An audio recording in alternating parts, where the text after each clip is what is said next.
And as her battery begins to die. My battery's dying. The monologue. Like, oh my gosh. Listen, these technical difficulties are technical difficulties, okay? And they do not discriminate. Don't think that, we're in tech and we have it all figured out. No. Don't work like that. It's a hot mess behind the scenes, but you know what? It is what it is. We're but here. We're doing it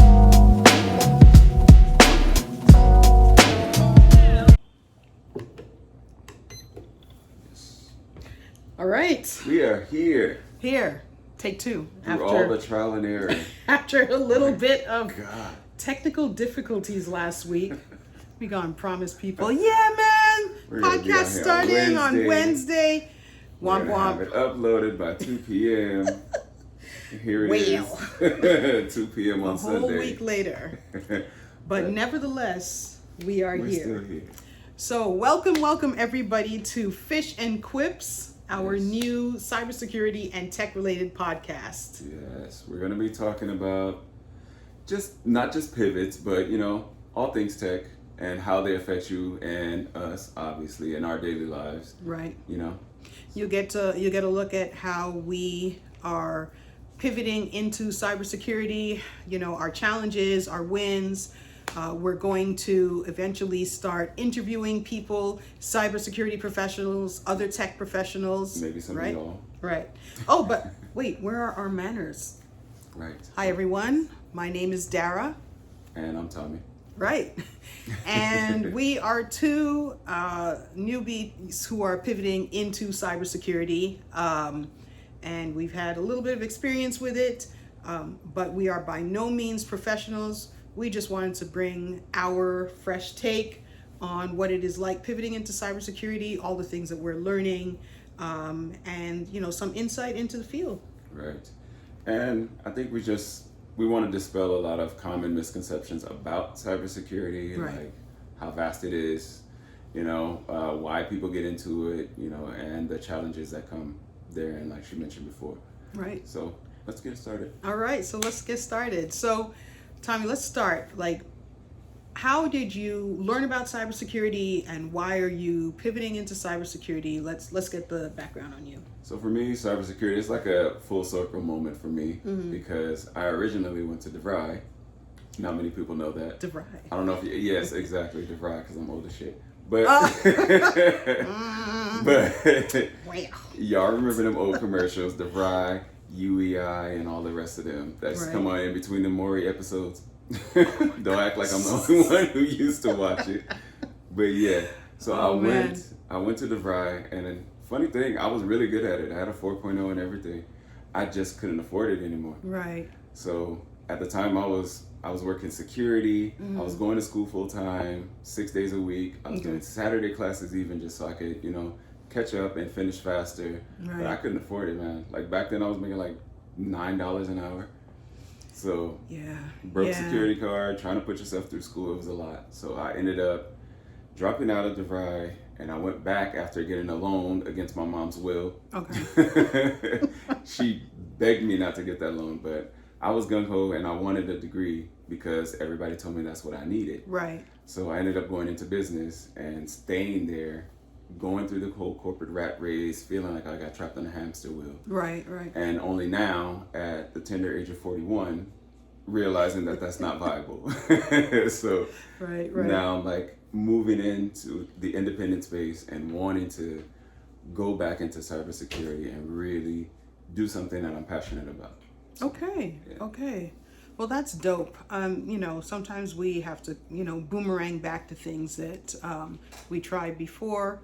And that's good. So I'm glad that you're here now, right? That's what counts, right? That's what counts. As for me, I'm actually already in tech. I work as a UX designer. I'm a senior UX designer.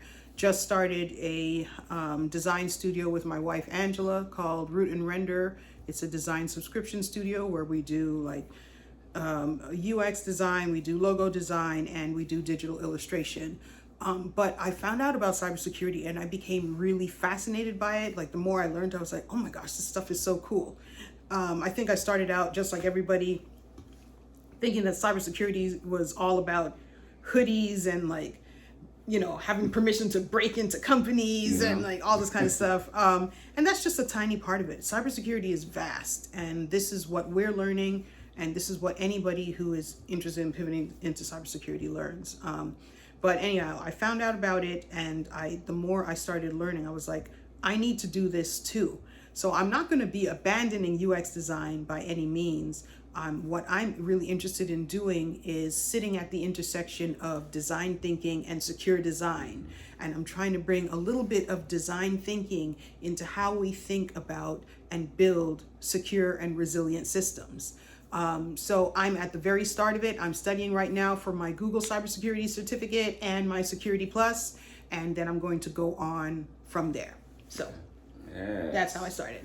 Yeah. Now, see, I love that segue, because a lot of people wouldn't think that design has anything to do with cybersecurity. Yeah. Not realizing that you get tested on it all the time. Instagram, Facebook, all these platforms. Oh, yeah. When they roll out those beta tests, that's to see how the design will push you along. It'll push you in a certain direction. Exactly. Like button placement and all that. Yeah. How things look, how things function together. Yeah. How you interact with posts based on how they look. Exactly. And a lot of people don't correlate the two things. So I always say, like, that's a great thing to have in your skill bank. Yeah, no, I'm super excited about it because, I think that, design is that thing that can help make systems that much more secure. When we design them for how humans actually behave and to encourage certain behavior with them, that we can, kind of encourage them to adopt more secure practices. And so I think that there is definitely a sweet spot where the two intersect. And I'm also interested in learning about where they sit in tension with one another, where they sit in opposition, and what I can do about that kind of opposition, right? So, yeah, long story short, that's where that's why I'm looking into cybersecurity right now. So, yeah. And for me, I come from, like I said, I switched into business. So my frame of thinking is always, how are these things governed? Right. Yeah. So that's why I chose to go into the governance side of it, because I'm used to the business aspect and how people affect these security policies and things like that. Right. Because people are usually the biggest vulnerability. Like, yeah, it doesn't matter how many rules you have. If people don't follow them, they don't mean anything. Exactly. Yeah. Exactly. So if you have a person who isn't trained properly or doesn't care about the security protocol, they're going to break it. Exactly. Exactly. And you can build the most resilient system out there. All it takes is human error or, human fatigue about all of the rules that they have to follow, and like, I don't want to do this, and I don't want to do this security training. That's all it takes to render a company really vulnerable to an attack, right? And so that's a great segue, because I was about to ask you what area of cybersecurity you're interested in, because a lot of times people are like, oh, you're delving into cybersecurity. I want to do cybersecurity too. And I'll be like, okay, well, what area of cyber do you want to get into? And they look at me kind of blank, like they didn't realize that. I don't think that people realize that it's more than hacking, right? So so I always tell them, look, you need to go back and do a little bit research on the different areas of cyber. It's so vast, and there are, as many different personality types as there is a field of cybersecurity that you'd be suitable for, that's great for you, right? That's a double-edged sword, because it gives you a lot of options, but those options can make it feel overwhelming, which is our next right topic. Exactly. Because this is what we're talking about, and why is it so overwhelming? And that is reason number one. When you're like, oh, I'm interested in cybersecurity, and then you realize just how many fields that encompasses, you're like, where do I go? And then you have to go down each rabbit hole to learn a little bit more about those. So yeah, it can feel a little bit overwhelming at the start. And then not to mention the different pathways, like, okay, what does that mean? Like, what certs do I have to go down? What certs actually don't work for me? Like, what sort of skills do I need to get? What labs? Do I need? Exactly. What labs? How much practice? Exactly. What companies do we even apply to? How to structure your resume? It's a lot.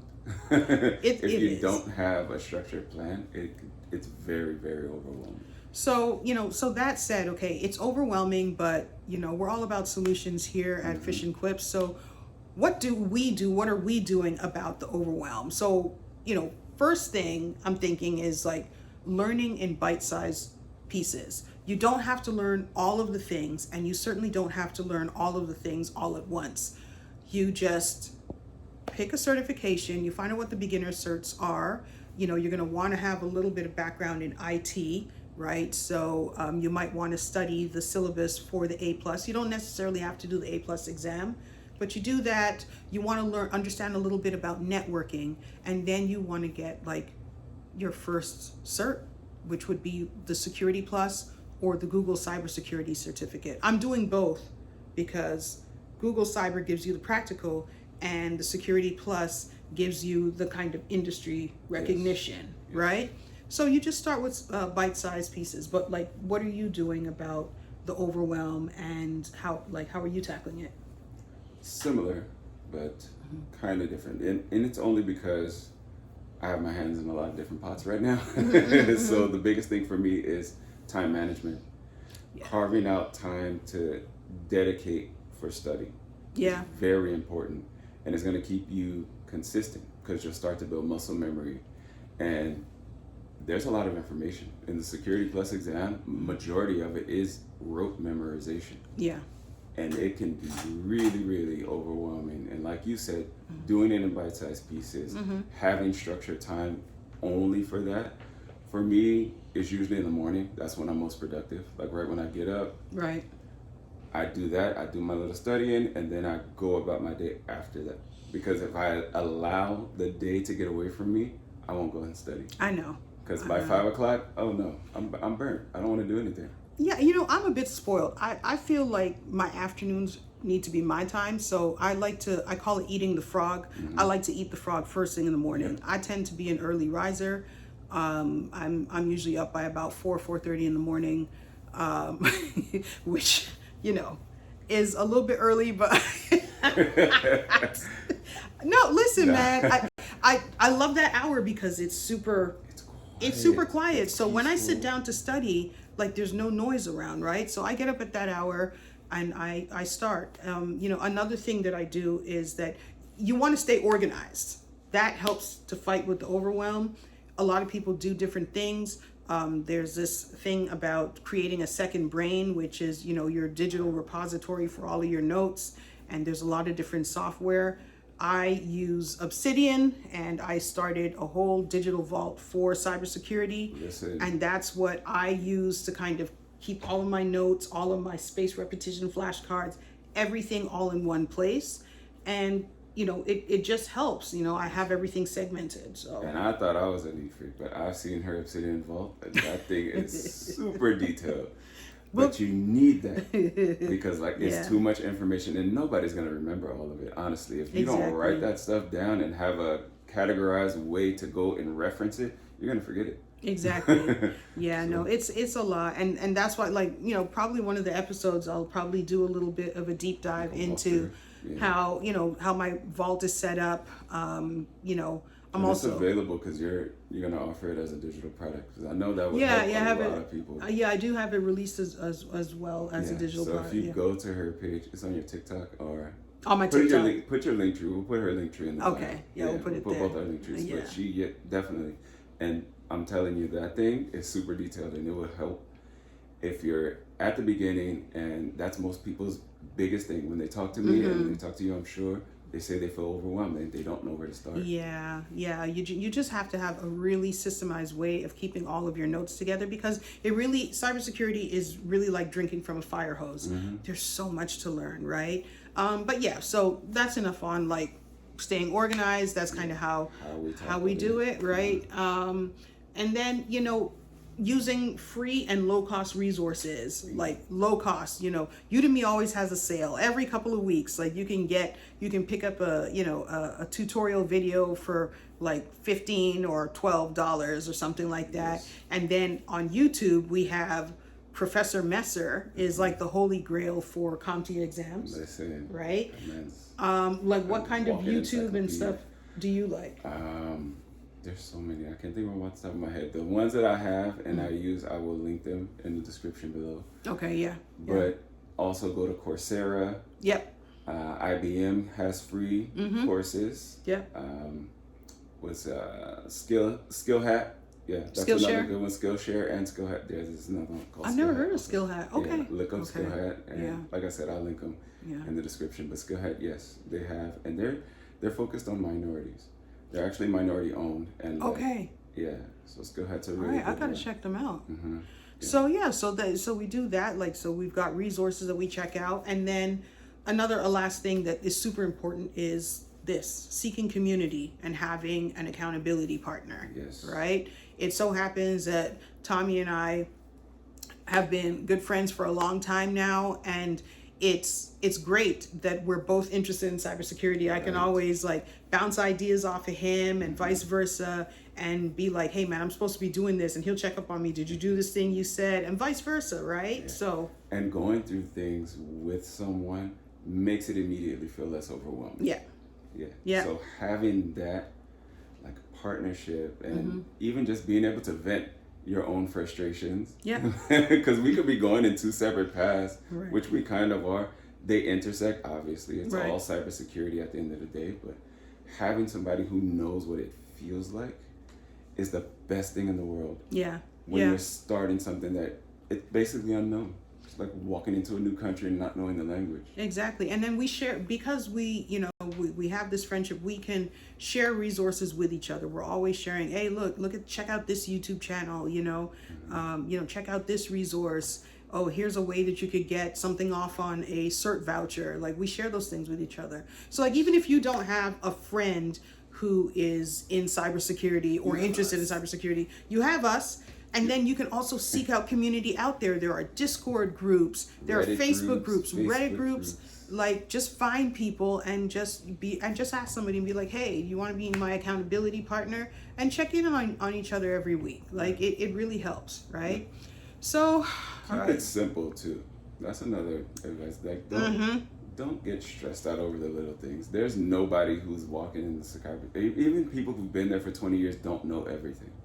Exactly. And I've talked to a lot of professionals who will tell you that.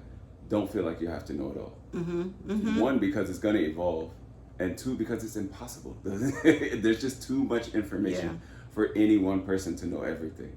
So don't feel like you have to come in and know it all. Even if you pass the exam, you're not going to know everything. Exactly. And as you said, this technology is evolving rapidly. So cybersecurity is not a field where you take a cert and you get to rest on your laurels. It's definitely a field where continuous learning is a thing. You're always going to be learning because, criminals are always finding new ways to one up the system, and we have to find ways to stay one step ahead of them.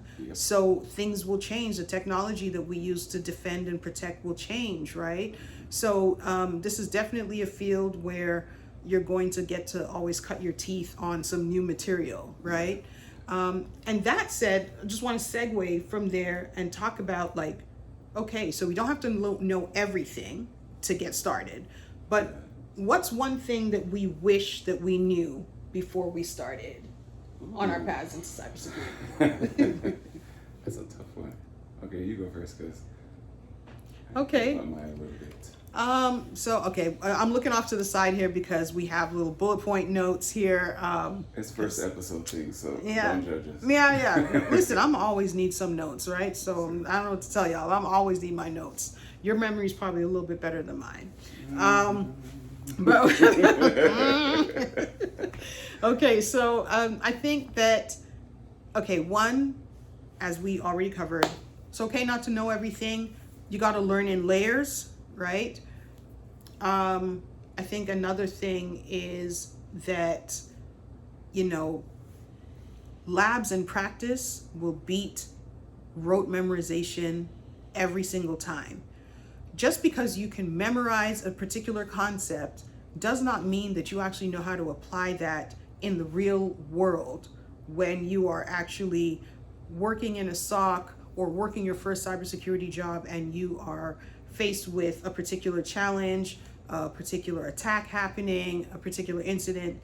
Like, you have to have you've got to do a lot of labs, a lot of, a lot of practical material so that you'll be ready to kind of jump in and be an asset to your cyber defense team, right? That's pretty much what these employers are looking for. They want to know that you have the passion to do the job. Exactly. Like you actually want it. They're going to get hundreds, if not thousands, of resumes with the exact same certification. So you have to do something to make yourself stand out from that very vast crowd. Exactly. And labs and things like that, practical hands-on experience are the best way to have that. Right.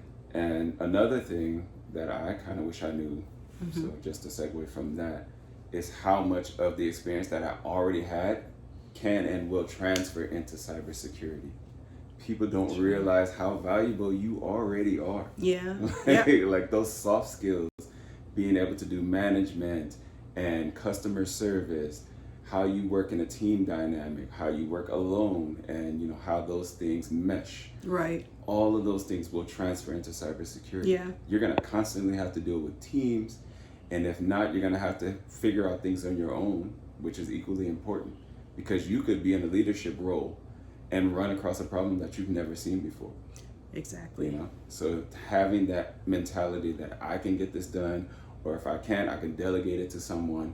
I'm willing to ask questions. I'm willing to learn, put in the time and effort, like all those things I wish I knew, because it would have made my educational journey and even my career journey so much more focused. Like I would have went into it way longer had I known, oh, well, I already have, a lot of the skills that these employers are looking for. They don't say it. Nobody says that. Like you don't get to that part unless you get in front of someone.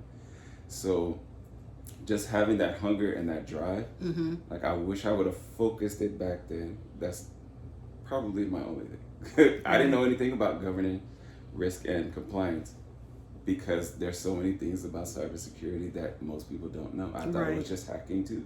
Right. So yeah, that's my big thing. Yeah, no, that is so, those soft skills are definitely critical, right?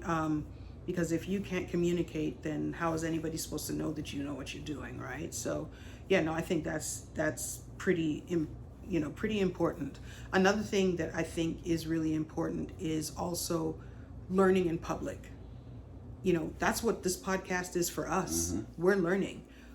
You may hear us say things that we have to come back and correct later on, because guess what? We're learners.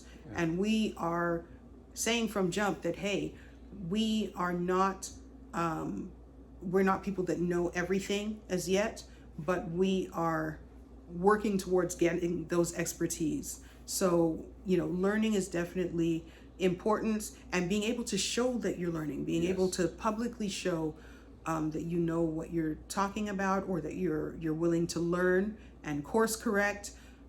Those are things that employers will see and find really attractive. They're not looking for perfection, but they're looking for people who have a willingness to learn and a willingness to say, hey, I don't know it all, but just because I don't know this thing doesn't mean I'm not going to go back and research it and come back to you with an answer later on, right? So that's what we're trying to do here with the podcast. So, try and, get on social media, whether you start a TikTok, whether you start an Instagram page, whether you are writing LinkedIn articles, make sure and always show what you are working on and what you're learning, and talk about the struggles too. Right? That's very important. Because that helps other people learn, right? We can learn from the mistakes of other people and the challenges that they have. So that's the other thing. We want to share what we're doing, even on screen, like via live or something like that. Or we can have segments where we are showing our screen as we're actually working through these labs and getting it wrong sometimes, and then figuring it out, working through it. So you can see our process, how we work through problems, because everybody learns and grows differently. Exactly. So if you go through something, you might do it beautifully, and then I get there and I hit a brick wall. I can see something that you've done and it'll help me, you know what I'm saying? Exactly. So we're here to share with each other, and we bounce off each other, and that's how we all learn and grow collectively. Exactly. So I mean, what else? Do we have anything else? What do you want to close with? Let's let them know what they can expect going forward. how often we're going to post, and Okay. you know, the types of content. I kind of touched on it just now. So we're looking to post every Wednesday. Right? Yeah, around 2 p.m. Yep. ish, minus the technical difficulties. So we're still learning our own process, our own man. dynamic, balancing our own schedules, all the things that come with doing a podcast that you don't see. Of course, the professionals who have been doing it forever, they know. Exactly. But we're still learning. So give us grace. Our plan, like I said, Wednesday 2 p.m. We'll post it here, and then we'll do like maybe bite-sized clips on TikTok, Instagram, and other socials, just to give you guys previews. And I know we want to do like labs and stuff together, and lives where we talk to you guys, or you guys can, you know, ask us questions. Maybe we can play off each other, bring on some professionals, or maybe some amateurs who are looking to pivot also, and just get their backgrounds, their stories, things like that. Yeah. So that's what we've got going on. And, you know, if you enjoyed this video, please hit the like button. We'd appreciate it if you would subscribe. Come join us on this journey here. We're going to have a lot of content there for you. And as her battery begins to die. My battery's dying. The monologue. Oh my gosh. Listen, these technical difficulties are technical difficulties, I'm saying, okay? And they do not discriminate.